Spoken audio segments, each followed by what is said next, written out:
The autumn rain had turned the fields of northern France into thick, clinging mud by late October 1943. In the village of Sainte-Mère-Église, about 15 kilometers inland from what would later be known as Utah Beach, a farmer named Henri Leroy stood in his stone barn, staring at wooden crates half buried beneath hay bales and farm equipment. Inside those crates lay nearly 3,000 rounds of ammunition, British, 303 cartridges, American, 45 ACP rounds, and German 9mm parabellum, all of it strictly forbidden under the occupation laws that had governed this corner of Normandy since June 1940. The penalty for possession of even a single cartridge was immediate execution, often preceded by torture to extract information about resistance networks. Yet here, in this ordinary barn that smelled of livestock and damp straw, sat enough ammunition to supply dozens of resistance fighters for months of operations. The question that haunted Henri wasn't whether he would be caught in occupied France.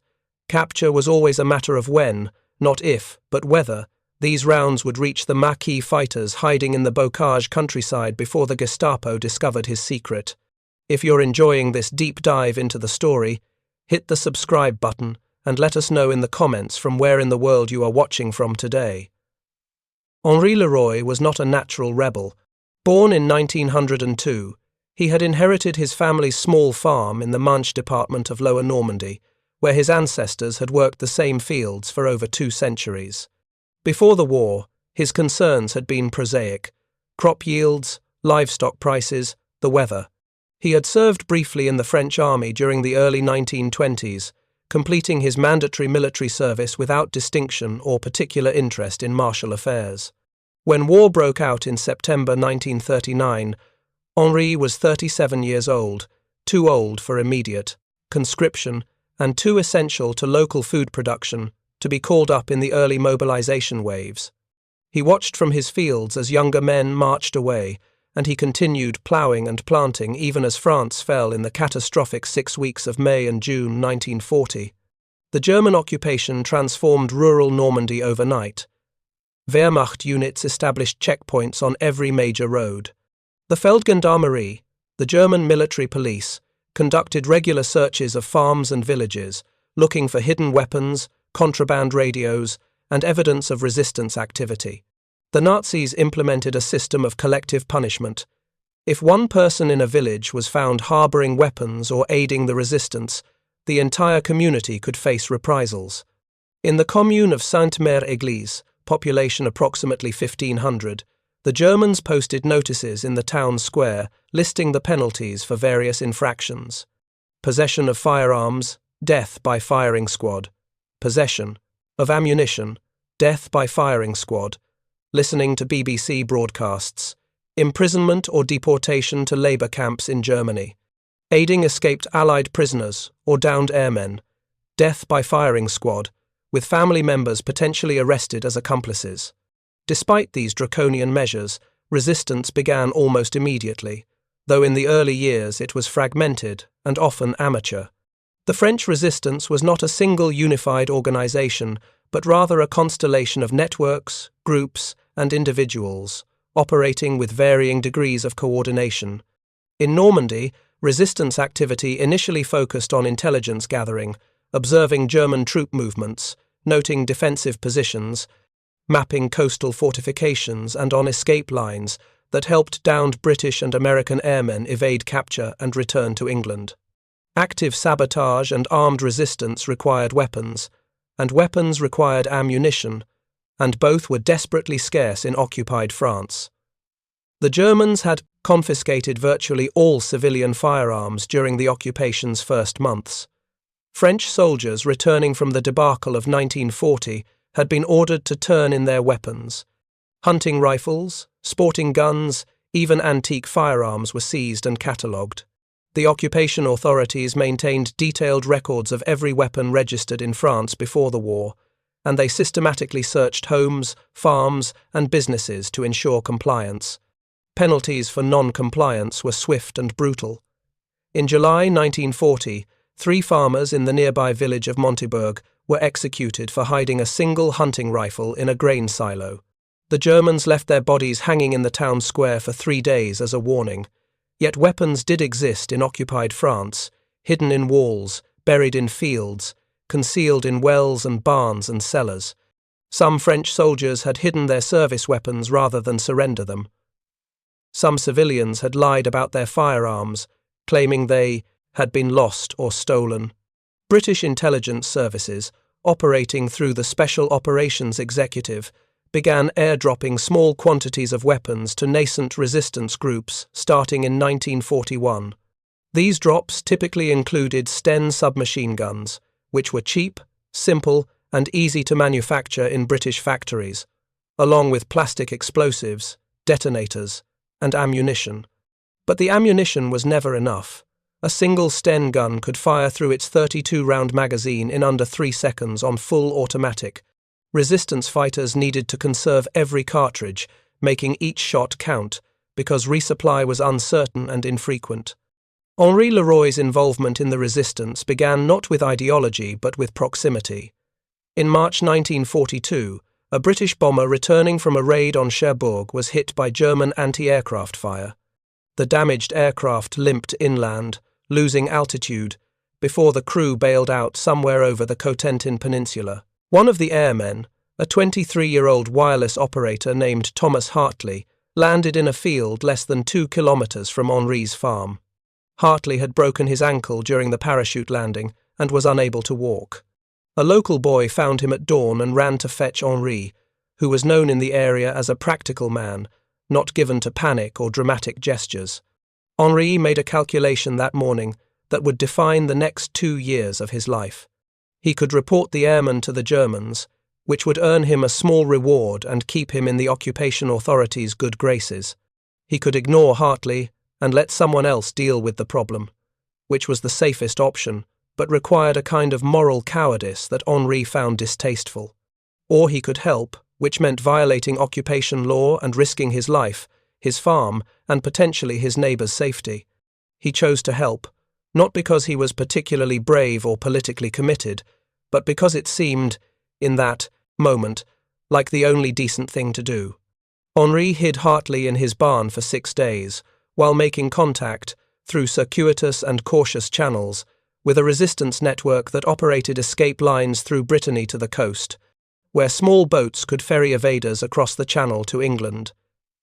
The network, part of what would later be known as the Shelburne Line, had contacts who could provide false papers, safe houses, and guides. But the system was slow and dangerous, requiring multiple handoffs and careful timing to avoid German patrols and informers. During those 6 days, Henri learned things about the wider war that French newspapers and German-controlled radio never mentioned. Hartley, once he recovered from the initial shock of his landing, spoke of massive British bombing raids over Germany, of American production ramping up, of a war that was far from over, despite German propaganda claims of inevitable victory. When Hartley finally departed, smuggled out in the back of Arles, a fish merchant's truck, he left behind something unexpected, a Webley revolver and 50 rounds of 455 ammunition. British airmen often carried personal sidearms during bombing missions, and Hartley's revolver had survived the parachute jump. He gave it to Henri as a token of gratitude, insisting that Henri might need it. Henri initially refused possession of a firearm meant certain death if discovered, but Hartley was persuasive. "You've saved my life," he said in halting French. "The least I can do is give you a chance to save your own." Henri took the revolver, wrapped it in oiled cloth, and buried it in a sealed jar beneath his barn floor. He told himself he would never use it, that it was simply a precaution, a hedge against the worst possibilities. But the act of hiding that weapon changed something in him. He had crossed a line. He was no longer a passive farmer trying to survive the occupation. He was, however reluctantly, a participant in the resistance. Over the following months, Henri became more deeply involved. The resistance network that had helped evacuate Hartley began using his farm as a way station for other evaders, downed airmen, escaped prisoners of war, even a few French Jews fleeing deportation. Henri's location, far enough from major German installations to avoid constant scrutiny but close enough to established routes to be useful, made his farm valuable. He developed a reputation within the network as reliable, discreet, and resourceful. He learned the codes and signals used to identify resistance members. He learned which of his neighbors could be trusted and which were suspected informers. He learned to read the subtle signs of German activity, changes in patrol patterns, unusual vehicle movements, the presence of Gestapo agents in civilian clothes. And he learned about the resistance's most pressing need: ammunition. Every resistance network in occupied France faced the same critical shortage. The weapons arriving in British airdrops were useful, but they consumed ammunition at rates that far exceeded resupply.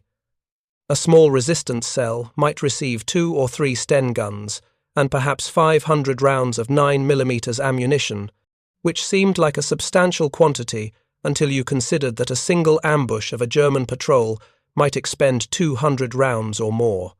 Resistance fighters developed elaborate doctrines of fire discipline, teaching their members to fire only when certain of a hit, to avoid extended firefights, to break contact and disappear before German reinforcements arrived. But discipline could only stretch limited supplies so far. The problem was compounded by the variety of weapons in resistance hands. Some groups had British Sten guns chambered in 9mm parabellum. Others had captured German MP-40 submachine guns, also in 9mm. Some had old French military rifles in 8mm, Lebel. A few had British Lee Enfield rifles in 303 caliber. American weapons were beginning to appear by 1943, M1 carbines in 30 caliber, Thompson submachine guns in 45 ACP, M1000, 911 pistols also in 45 ACP. Each weapon required its own specific ammunition, and the logistics of matching cartridges to firearms across dozens of scattered resistance cells was a nightmare. A resistance fighter with a 303 Lee Enfield was useless if all available ammunition was 9mm parabellum. Conversely, cells hoarding precious ammunition often lacked the weapons to fire it. Henri first learned about the cache in August 1943 through a contact known only as Michel, a former French army sergeant who had fought in the Battle of France and now coordinated resistance activities across several communes in the Manche department. Michel arrived at Henri's farm late one evening, appearing without warning as was his habit, and told Henri about a problem that had recently come to light. Before the war, a French army supply depot had existed near the village of Valognes, about 20 kilometers northeast of Henri's farm. When France fell in June 1940, the depot had been hastily evacuated, with personnel destroying what they could and scattering the rest.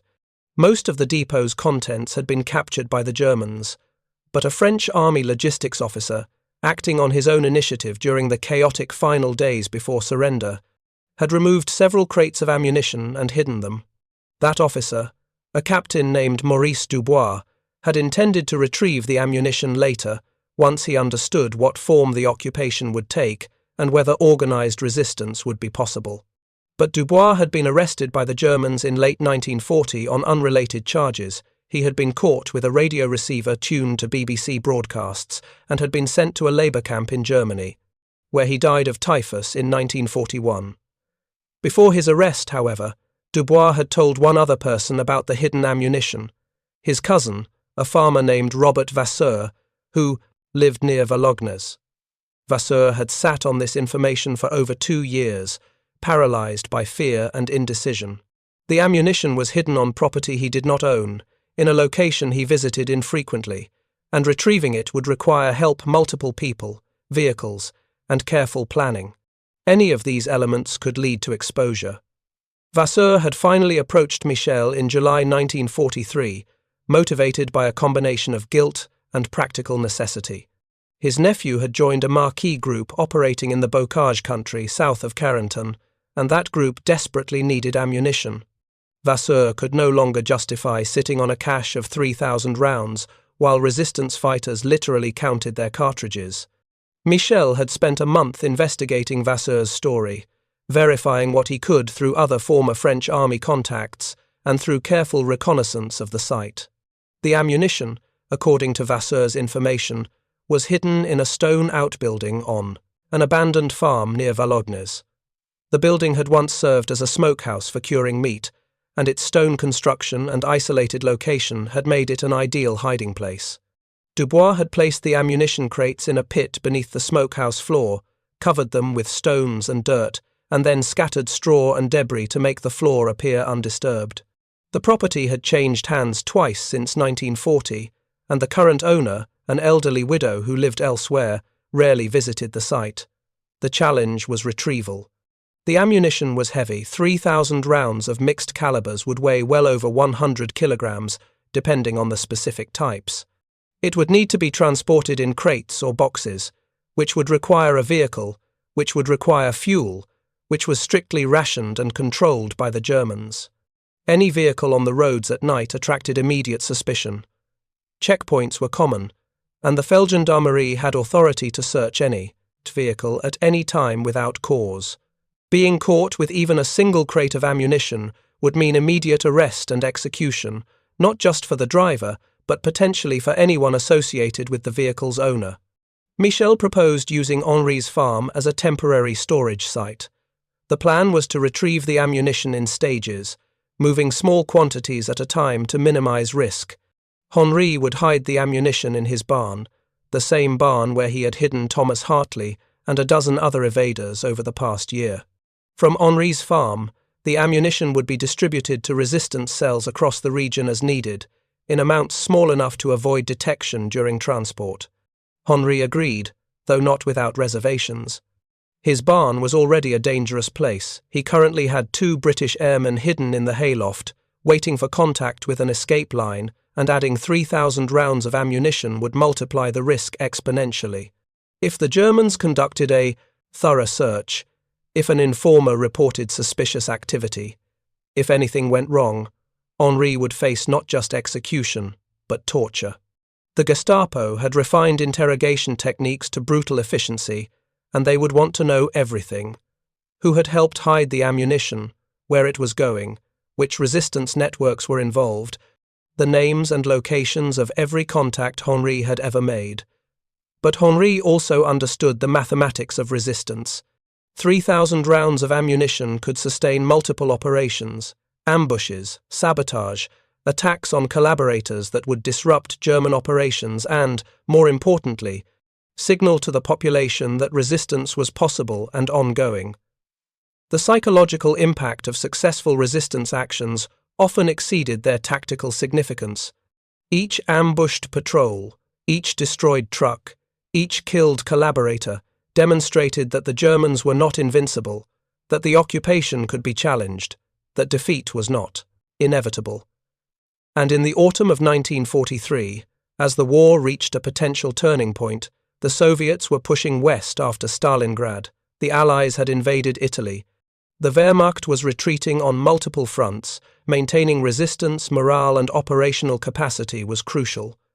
The retrieval operation began on the night of October 23, 1943. Michel had assembled a small team, himself, Henri, Robert Vasseur, and 2 younger resistance fighters whose real names Henri never learned. They used Vasseur's truck, a battered Citroën that ran on a gasoline-alcohol mixture and required constant maintenance. The drive to Valognes took nearly an hour, following back roads and avoiding checkpoints. They reached the abandoned farm around midnight. Under a moonless sky that provided both cover and difficulty, they worked mostly by touch, using shielded electric torches only when absolutely necessary. The outbuilding was exactly as Vasseur had described, a stone structure about 4 meters square, with a collapsed roof and walls thick enough to have survived decades of neglect. Inside, the floor was a mixture of packed earth, stones, and accumulated debris. Using shovels and crowbars, working as quietly as possible, they uncovered the pit that Maurice Dubois had dug 3 years earlier. The ammunition crates were still there, sealed and intact, protected from moisture by their placement and by the thick waxed paper that military supply services used to package ammunition. They loaded 4 crates into Vasseur's truck that night, covering them with sacks of potatoes and turnips to create the appearance of a legitimate farm transport. The remaining crates, 6 in total, would have to wait for subsequent trips. Driving back to Henri's farm, they encountered a single German checkpoint on the outskirts of Valognes. A Wehrmacht soldier, young and apparently bored, waved them through after a cursory glance at the truck bed. The soldier never looked beneath the potato sacks. Henri stored the 4 crates in his barn, hidden in the same manner he had learned over 18 months of concealing contraband, beneath loose floorboards, behind false walls, buried under hay bales, positioned to look naturally scattered rather than deliberately placed. The ammunition joined a small arsenal that Henri had accumulated: the Webley revolver from Thomas Hartley, 2 Sten guns that had arrived in a recent airdrop, several British grenades, and approximately 200 rounds of mixed ammunition that various evaders had left behind over the months. Over the next 3 weeks, Michel's team made 4 more trips to the Valognes site, retrieving the remaining crates 2 at a time. By mid-November 1943, all of the ammunition was hidden in Henri's barn. Michel conducted an inventory, opening each crate and cataloguing the contents. The cache contained approximately 1,200 rounds of British, 303 rifle ammunition, suitable for Lee Enfield rifles, approximately 800 rounds of American .45 ACP pistol and submachine gun ammunition, suitable for M1911 pistols and Thompson guns, approximately 700 rounds of 9mm parabellum ammunition, suitable for Sten guns, German MP 42s, and various pistols, approximately 300 rounds of French 8mm Lebel rifle ammunition, suitable for older French military rifles, still in civilian hands. The ammunition was manufactured between 1938 and 1940, with production stamps from British, American, and French arsenals. Some of it showed signs of age, slight discoloration of brass casings, oxidation on bullet tips, but all of it appeared serviceable. Michel test-fired several rounds from each batch using weapons already in resistance hands, and all performed reliably. The challenge now shifted from retrieval to distribution. Michel coordinated with other resistance networks across Normandy, arranging careful handoffs that would move small quantities of ammunition to where it was most needed. A Maquis group operating near Saint-Lô received 200 rounds of 303 ammunition for their Lee Enfield rifles. A sabotage cell in Cherbourg received 300 rounds of 9mm for their Sten guns. A protection network that specialized in hiding Jewish families received 100 rounds of .45 ACP for the Thompson gun they used to guard safe houses. Each transfer required elaborate security-coded messages, multiple intermediaries, careful timing to avoid German surveillance. Henri's barn became, for several months, the quiet center of armed resistance in the Cotentin Peninsula. Fighters would arrive at odd hours, sometimes in darkness, sometimes disguised as farmers or merchants conducting ordinary business. They would leave with ammunition carefully packaged in innocuous containers, glass jars wrapped in cloth, metal boxes disguised as toolkits, rounds hidden in false-bottomed baskets ostensibly, containing eggs or vegetables. The transfers were always small enough to be concealed on a person or in a bicycle basket, never so large as to be obvious if searched. The ammunition from Henri's cache was used in at least 15 documented resistance operations between November 1943 and May 1944. On December 7, 1943, a Maquis group used 303 ammunition from the cache to ambush a German supply truck near Saint-Lô, killing 3 Wehrmacht soldiers and destroying the vehicle with grenades. On January 19, 1944, resistance fighters used 9mm ammunition to assassinate a known collaborator in Coutances, a police officer who had helped the Germans identify and arrest several resistance members. On March 3, 1944, a sabotage team used .45 ACP ammunition to hold off German troops while they completed the destruction of a railway switching station near Carentan. Each operation was small, tactically, insignificant in the context of the larger war, but cumulatively they created an atmosphere of persistent resistance that forced the Germans to divert resources to security duties. Wehrmacht units that might have been deployed to frontline positions instead conducted anti-partisan sweeps, Gestapo agents and Feldgendarmerie units spent time investigating sabotage and hunting resistance networks rather than focusing solely on intelligence gathering or maintaining coastal defences. By early 1944, the strategic importance of Normandy became increasingly apparent to both the Germans and the resistance networks operating there. German intelligence had concluded, correctly, that the Allies would launch a cross-channel invasion sometime in the spring or summer, though the exact location remained uncertain. Field Marshal Erwin Rommel, appointed to command German forces defending the Atlantic coast, ordered massive fortification efforts along the Normandy beaches. Concrete, bunkers, anti-tank obstacles, minefields, and artillery positions sprouted along the coastline. The Wehrmacht moved additional divisions into the region, transforming sleepy coastal villages into militarized zones. For the French resistance, this German build-up created both opportunities and dangers. The increased military presence meant more potential targets for sabotage and intelligence gathering, but it also meant heightened security, more frequent patrols, and increased risk of discovery. The Gestapo intensified their efforts to infiltrate and destroy resistance networks, using informers, torture, and sophisticated surveillance techniques. Several major resistance networks in northern France were compromised and rolled up during the winter of 1943 to 1944, with hundreds of resistance arrested, deported, or executed.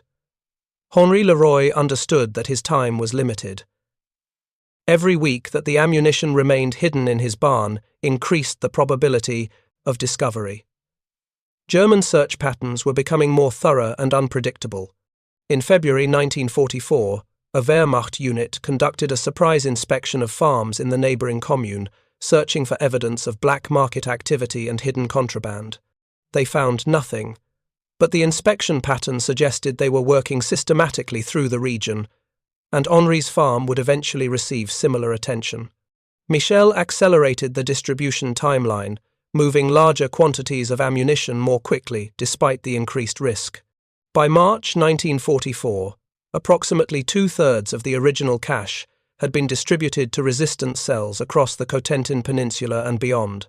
The remaining 1,000 rounds stayed in Henri's barn, reserved for what Michel called the critical moment, the period immediately before and after the Allied invasion, when resistance forces would need to conduct maximum disruption of German communications and reinforcement efforts.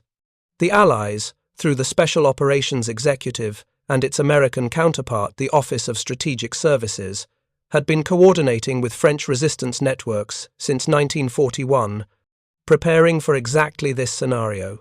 British intelligence officers, parachuted into France or infiltrated by boat, worked with resistance leaders to organize sabotage operations, establish communication networks, and create plans for coordinated action once the invasion began. The Allies designated resistance networks across France with specific missions: cutting railway lines, destroying telecommunications infrastructure, ambushing German reinforcement columns, creating chaos in rear areas to prevent the Wehrmacht from concentrating forces at the invasion beaches. These plans required ammunition. The Special Operations Forces could airdrop weapons and explosives, but ammunition remained in critically short supply. The resistance networks in Normandy were told to conserve their ammunition for the invasion period, to avoid unnecessary engagements with German forces, to prepare for a coordinated uprising that would occur on a signal from London. Every round mattered. Every cartridge had to be accounted for and allocated to maximize disruption when the moment came. Henri received his instructions in early May 1944. Michel arrived at the farm late one night and outlined the plan. When the invasion began and intelligence suggested it would be soon, possibly within weeks, resistance forces across Normandy would execute coordinated sabotage operations. The remaining ammunition in Henri's barn would be distributed immediately to specific cells tasked with critical missions: cutting the main railway line between Cherbourg and Köln, destroying telephone exchanges in major towns, ambushing German reinforcement columns moving toward the coast. Henri would not participate directly in these operations. His role was to maintain the ammunition cache until the final moment and then help coordinate its distribution. Michel was frank about the risks. Once the invasion began, the Germans would implement massive security sweeps, arresting anyone suspected of resistance involvement. Collective punishment would intensify. Villages would be burned, hostages would be shot, terror would be used systematically to suppress any French cooperation with the Allies.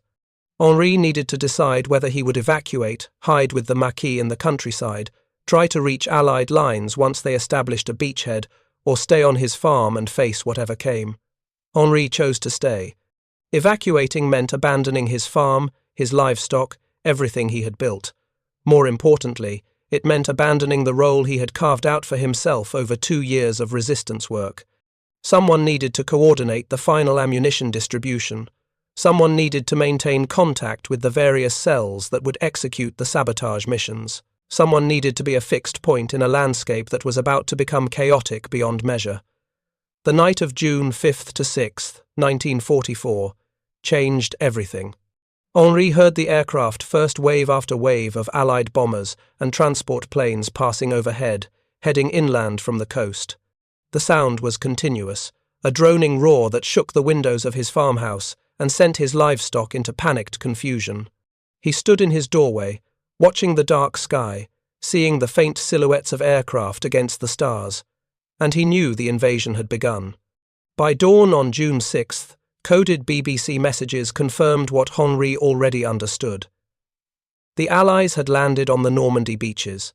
Paratroopers from the American 82nd and 101st Airborne Divisions had dropped into the Cotentin Peninsula during the night, many of them landing within kilometers of Henri's farm. The village of Sainte-Mère-Église, so close that Henri could walk there in under an hour, had been liberated by American paratroopers in the early morning hours, the first French town freed from German occupation. The countryside erupted into chaos.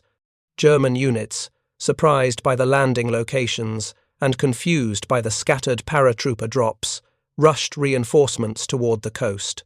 Resistance networks, receiving their coded signals from London, began executing their planned sabotage operations.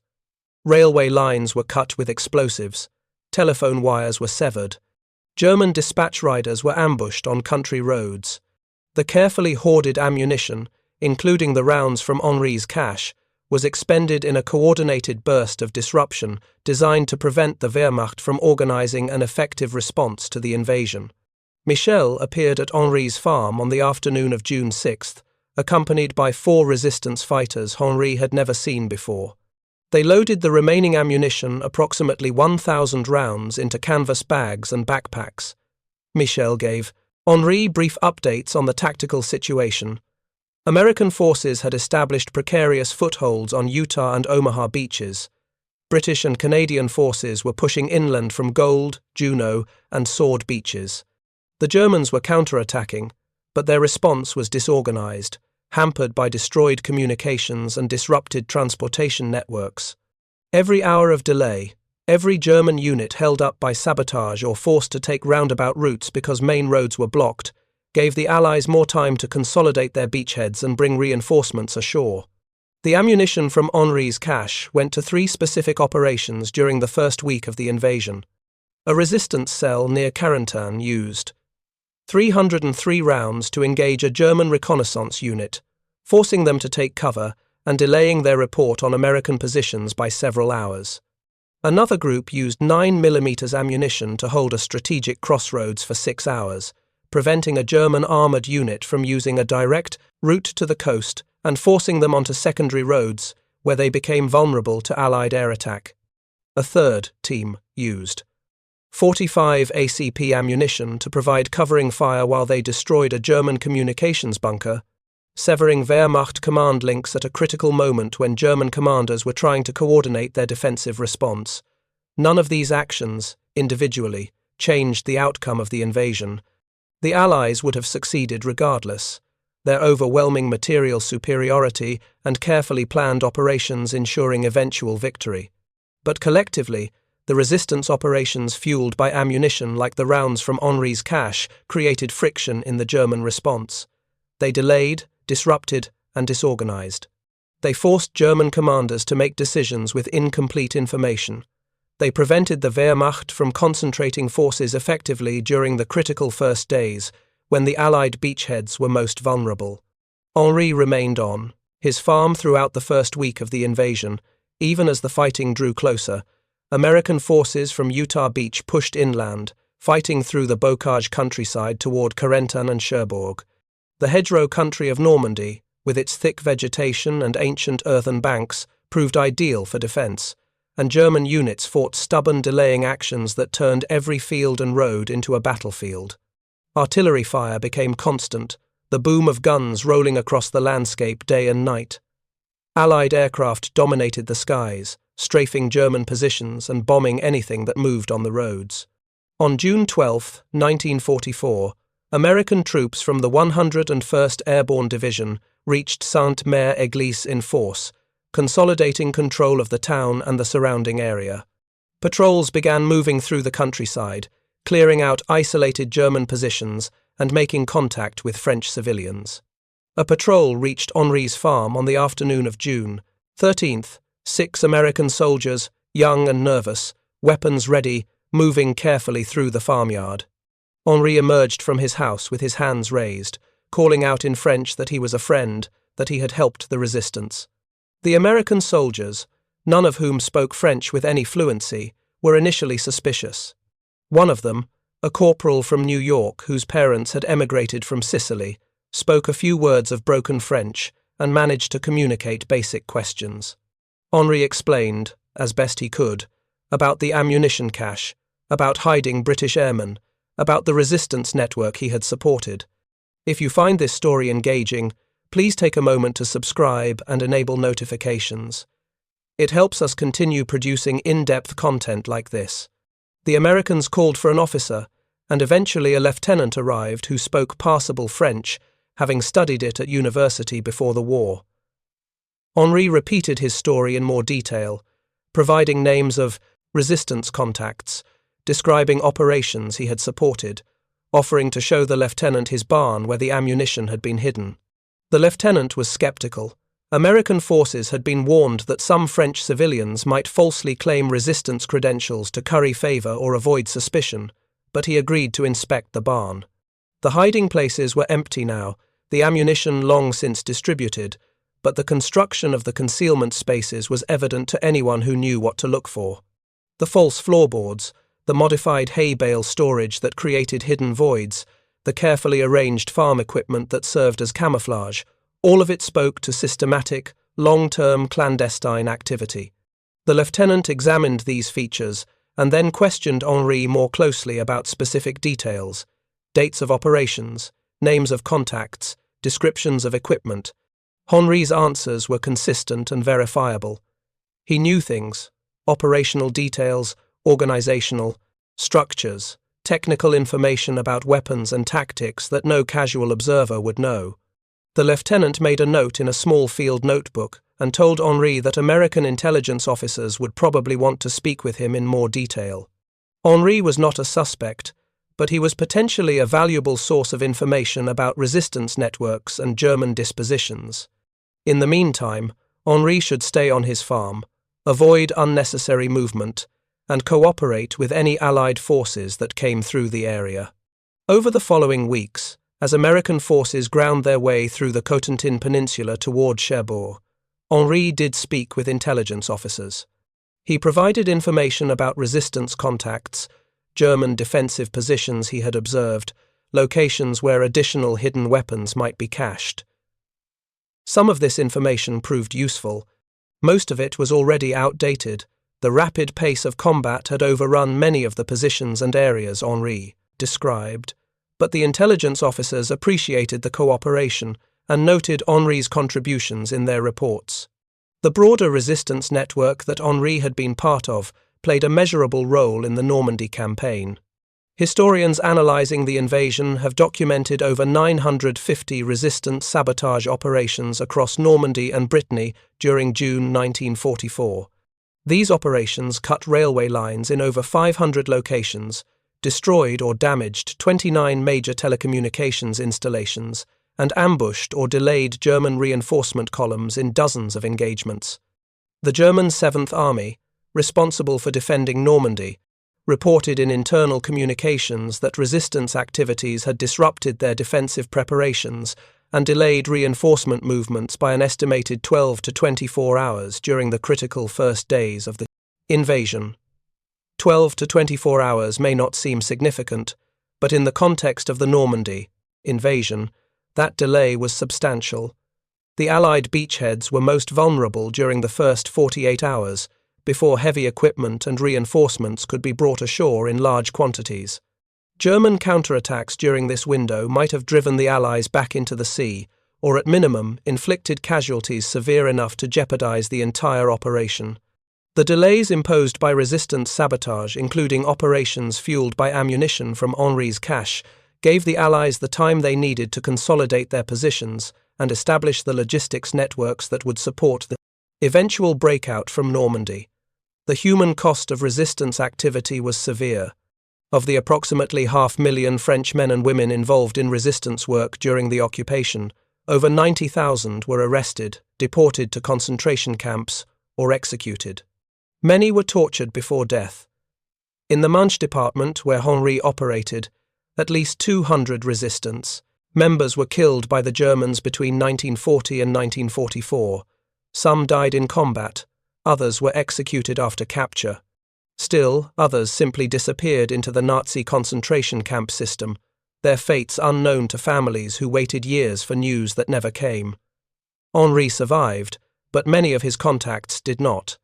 Michel, the former French army sergeant who had coordinated the ammunition cache retrieval and distribution, was arrested by the Gestapo in late May 1944, just weeks before the invasion.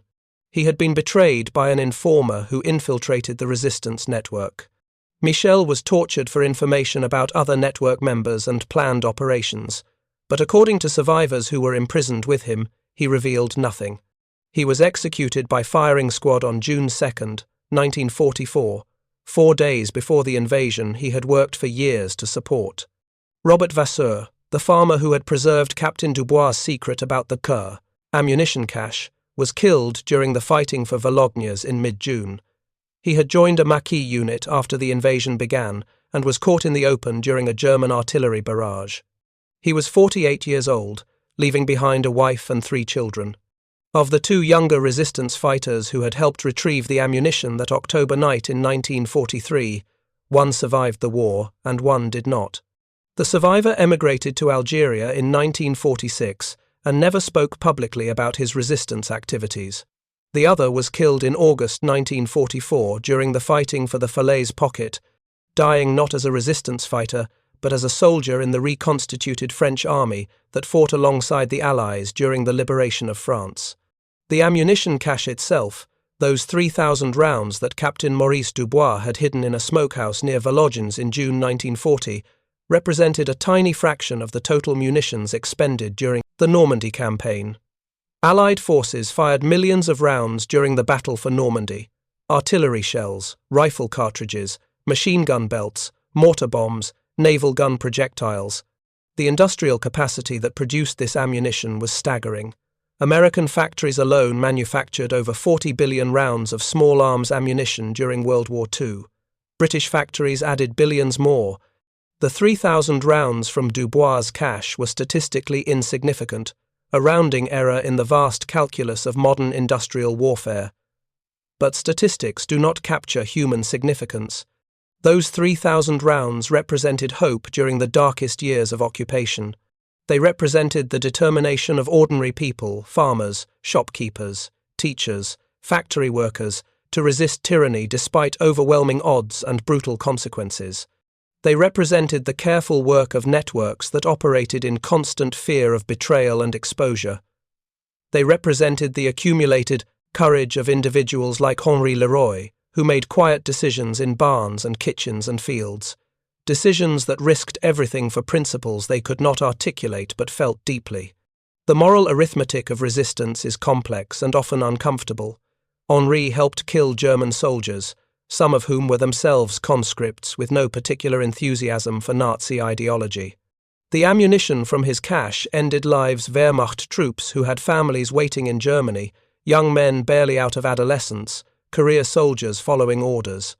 The sabotage operations that ammunition enabled destroyed property, disrupted infrastructure, and created chaos that sometimes harmed French civilians caught in the crossfire. Resistance actions provoked reprisals. German security forces responded to sabotage by burning villages, shooting hostages, and deporting entire communities.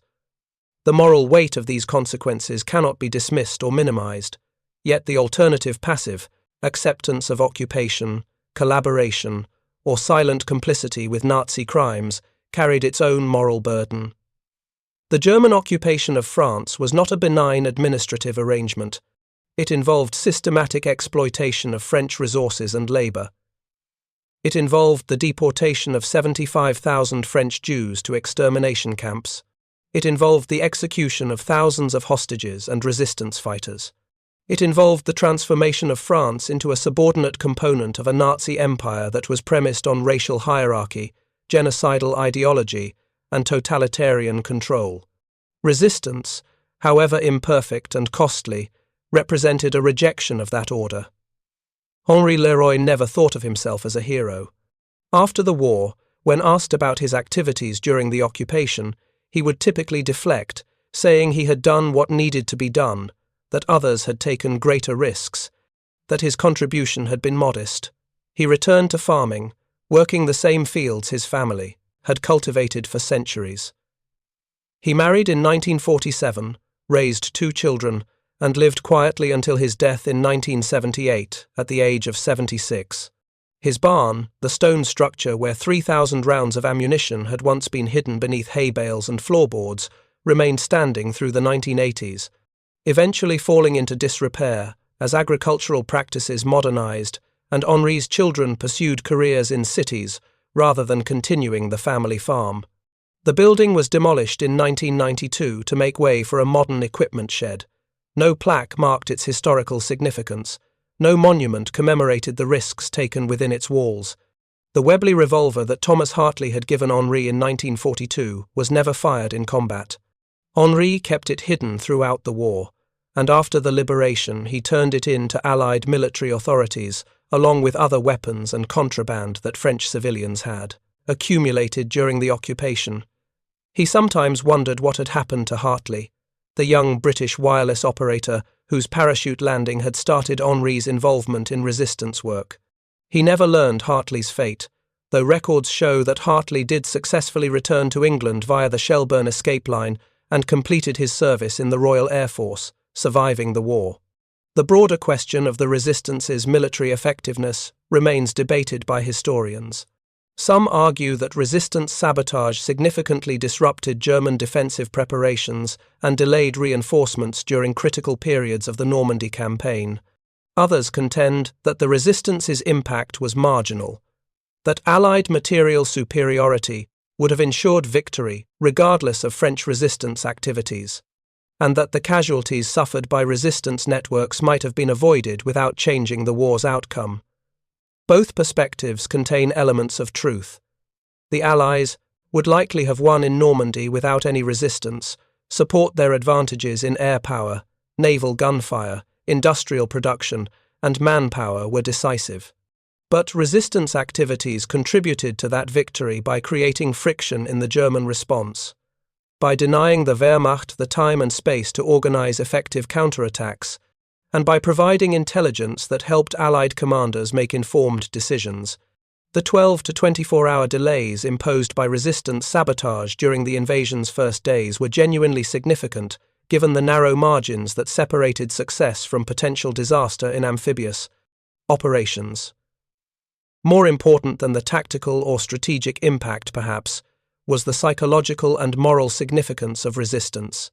For French civilians enduring 4 years of occupation, humiliation, and exploitation, resistance activities demonstrated that France had not been entirely defeated, that Frenchmen and women were still fighting, that the nation retained agency and dignity despite military catastrophe.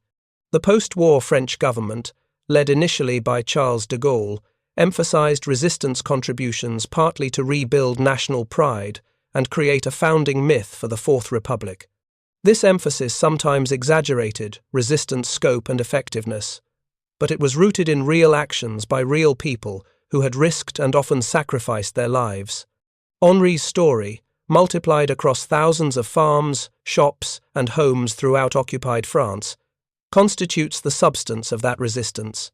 Not grand strategic campaigns or dramatic military victories, but patient, dangerous work, maintaining networks, hiding contraband, passing messages, and supporting operations that individually meant little but collectively sustained hope. The 3,000 rounds of ammunition hidden in a Normandy barn were just ammunition, metal and brass and gunpowder, manufactured in factories and distributed through military logistics systems. But in Henri Leroy's hands, in the hands of Michel and Robert Vasseur, and the resistance fighters who carried those rounds into combat, they became something more, a tangible expression of refusal, a declaration that some things were worth fighting for despite overwhelming odds. The smokehouse near Valognes, where Captain Dubois had originally hidden the ammunition, was destroyed during the fighting for that town in June 1944. Allied artillery bombardment reduced it to rubble. No trace remains. The abandoned farm where it stood was eventually sold, cleared, and converted to modern agricultural use. The current owners likely have no idea that their property once held a cache that would supply resistance operations across the Cotentin Peninsula. This erasure of physical traces is common in World War II history. Battlefields become farmland. Fortifications are demolished. Buildings associated with resistance activities are torn down or repurposed, their histories forgotten or reduced to brief mentions in local archives. The material evidence of what happened fades, leaving only documents, photographs, and the memories of participants, memories that become scarcer as the generation that experienced the war passes away. Henri Leroy's story survives in fragmentary form. Local historians in Sainte-Mère-Église have documented some of his activities based on post-war interviews, American military records, and accounts from other resistance members. The French government awarded him the Médaille de la Résistance in 1946, a decoration established to recognize civilians who had participated in resistance work. His name appears in several regional histories of the Normandy resistance, usually in brief passages that mention his role in hiding evaders and supporting sabotage operations. But the full details of what Henri did, the specific operations supported, the evaders hidden, the small daily risks accumulated over 2 years are lost. Henri did not keep a journal. Doing so during the occupation would have been suicidally dangerous. He gave a few interviews after the war, and those he did give were modest and restrained, typical of his personality. Most of the people who could corroborate his story died during the war or in the decades since. The documentary evidence is sparse. A few American intelligence reports that mention his cooperation, resistance network records that reference his farm as a safe house, brief official citations for his decorations. This documentary scarcity is itself historically significant. Resistance work, by necessity, generated minimal paper trails. Networks that kept detailed records were networks that could be destroyed through a single arrest and a captured archive. Resistance fighters used code names, communicated verbally when possible, burned documents after reading them, and maintained security through compartmentalization, knowing only what was necessary for their specific role and nothing more. This operational security was essential, but it means that historical reconstruction of resistance activities often relies on fragmentary, contradictory, or second-hand sources. The 3,000 rounds from Henri's barn entered this historical shadowland. We know, from post-war resistance accounts and Allied intelligence reports, that the ammunition existed and was distributed to various cells. We know, from German military records and resistance after-action reports, that certain sabotage operations occurred and that those operations required ammunition. We can trace, imperfectly, some connections between the cached ammunition and specific resistance actions, but precise attribution is impossible. Which specific rounds were fired in which specific engagements? Which American soldier advancing through the Normandy hedgerows was protected by a resistance ambush that used ammunition from Dubois' cache? Which German reinforcement column was delayed long enough to make a difference because resistance fighters had the ammunition to hold a crossroads for a few extra hours? These questions have no definitive answers. History, at this granular level, dissolves into probabilities and possibilities rather than certainties. But the broader truth remains. The ammunition existed, it was distributed, it was used, and it contributed to the accumulated friction that disrupted German responses during the Normandy campaign. The final round from Henri's cache, if we could somehow identify it, might have been fired in late June 1944, as Allied forces completed the capture of Cherbourg and began the grinding battle for Saint-Lô. Or it might have been fired in July, during the breakout from Normandy after the Cobra offensive. Or it might have been cached away by a resistance fighter who kept a few rounds as souvenirs, physical mementos of the liberation summer. Or it might have been turned in to Allied authorities during weapons collection, programs, and melted down for scrap metal, its brass recycled into peacetime products. The story of that final round, like so much of resistance history, is unknowable, but its existence, and the existence of the 2,999 rounds that preceded it, represents something essential about the nature of resistance in occupied Europe. These were not symbols or abstractions, they were physical objects, cartridges that could be held, counted, allocated, fired. They required hiding places and transportation and distribution networks. They represented risk and hope in equal measure. And they demonstrate that resistance was not merely ideological or psychological but material, grounded in concrete realities of logistics and supply, of weights and distances and quantities. Henri Leroy understood this materiality. He was a farmer, accustomed to thinking in terms of soil conditions and seed quantities and harvest yields. When he looked at the ammunition crates in his barn, he saw weight that needed to be concealed, volume that needed to be hidden, objects that needed to be protected from moisture and discovery. He approached resistance work with the same practical mindset he brought to farming. Identify the task, gather the necessary resources, execute carefully, accept the risks as the price of the work. This practical orientation, multiplied across thousands of resistance throughout occupied France, created networks that functioned despite brutal suppression and constant danger. The resistance was not romantic, though it has been romanticized in post-war memory.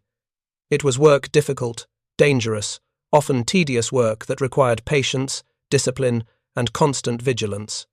The ammunition in Henri's barn required checking periodically to ensure the concealment remained effective. The evaders passing through required feeding, housing, and careful movement to the next way station. The messages from Michel required decoding, understanding, and appropriate action. Each of these tasks carried the possibility of discovery, arrest, and death. Henri lived with that possibility every day for 2 years. He went about his ordinary farming routines, feeding livestock, maintaining equipment, planting and harvesting crops, while simultaneously maintaining his clandestine activities. The cognitive dissonance must have been exhausting, the constant awareness that any day might bring a German search party, an informer's report, a chance observation that would unravel everything. Yet he persisted, as did thousands of others across occupied France. Their persistence, sustained over years despite losses and setbacks, created the infrastructure that supported armed resistance when the moment came. Without that infrastructure, the hiding places, the transportation networks, the communication systems, the cached weapons and ammunition, the resistance's contribution to the Normandy campaign would have been negligible. With it, resistance. Forces were able to execute coordinated sabotage operations that measurably disrupted German defensive responses. Thank you for watching. For more detailed historical breakdowns, check out the other videos on your screen now, and don't forget to subscribe.